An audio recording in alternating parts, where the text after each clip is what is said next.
سلام، عادل اکبری هستم با یه ویدیو آموزشی دیگه خدمت شما عزیزان. قبل از اینکه بریم سراغ مشاهده آموزش، کانال رو حتما سابسکرایب کنید که عضو کانال ما بشید، زنگوله کنارش هم بزنید که از ویدیو جدیدمون با خبر بشید. زیر همین ویدیو یه قلب کوچیک هستش که با انگشت مبارکتون روش که بزنید این ویدیو رو لایک میکنید و ما رو هم خوشحال میکنید با لایکتون. ضمناً کنارش هم میتونید کامنت بذارید، هر گونه سوالی دارید. حالا اگر هم از ویدیو خوشتون اومد با کامنت زیباتون بازم ما رو خوشحال کنید. بریم برای ادامه ویدیو. خب، با استفاده از قوطی رب شده، قوطی شیر خوش شده یا هر قوطی دیگه که داخل منزل دارید میتونید این گلدان خوشگل رو درست کنید. ما از چوبای بامبو که پرتی کار ما بوده استفاده کردیم. میتونید از چوب روس هم استفاده کنید. تختهایی که میمونه حالا تو خونه میتونید برش‌های ریز بزنید و ازشون استفاده کنید توی این کار.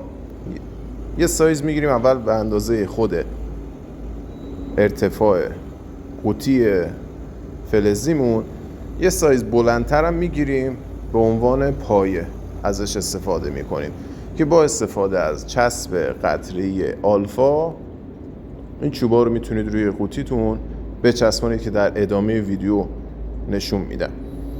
و بعد داخل این قوطی رو که گلدان شده کارتون تمام شد میتونید داخلش خاک بریزید، هیچ ایرادی نداره. اگر هم زنگ بزنه هیچ مشکلی برای گیاهتون پیش نمیاد.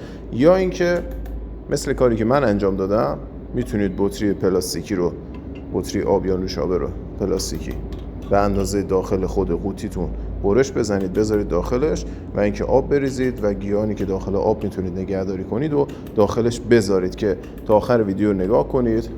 اونم براتون گذاشتم که چطور میتونید این کار رو انجام بدید. یا اینکه ته قوطیتون رو میتونید با میخ سوراخ کنید و داخلش خاک بریزید و گیاهتون رو توی خاک بکارید. هر دو روش رو میتونید ازش استفاده کنید. نگران اینم نباشید که بخواد یا نه قوطی زنگ بزنه مشکلی برای گیاهتون پیش بیاد. نه، اینا همه رو تجربه کردیم، همه رو انجام دادیم چندین سال و برای شما این آموزش رو قرار دادیم. امیدوارم که این ویدیو هم مورد پسندتون واقع شده باشه و اینکه حتما لایک و کامنت برامون بذارید. خیلی برای اینکه ویدیو ما دیده بشه مفید خواهد بود. کانالم سابسکرایب کنید، عضو کانال بشید، زنگوله کنارش هم که بزنید میتونید از ویدیو جدیدمون با خبر بشید.